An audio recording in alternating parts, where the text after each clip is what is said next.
Kabanata 39, Pangako kay Maria Blanca.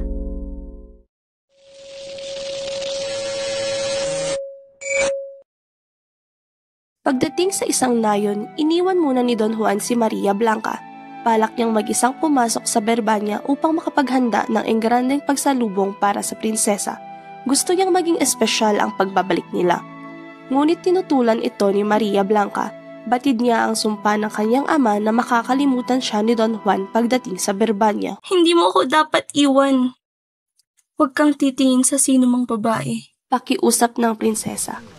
Ngunit hindi siya napapayag ng prinsipe, kaya't ibinilin na lang ni Maria Blanca.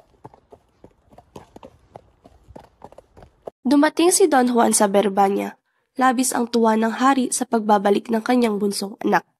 Ngunit si Don Pedro ay nagalit. Hindi niya matanggap na buhay pa si Don Juan. Nagalit ang hari nang malaman niya ang kataksilan ni Don Pedro. Hindi na siya nag-utos ng parusa. Sa halip, hinayaan niya si Prinsesa Leonora na pumili kung sino sa dalawa ang nais niyang pakasalan. Sa puntong ito, nagsisimula ng gumalaw ang sumpa at unti-unting nalilimutan ni Don Juan ang pangako niya kay Maria Blanca.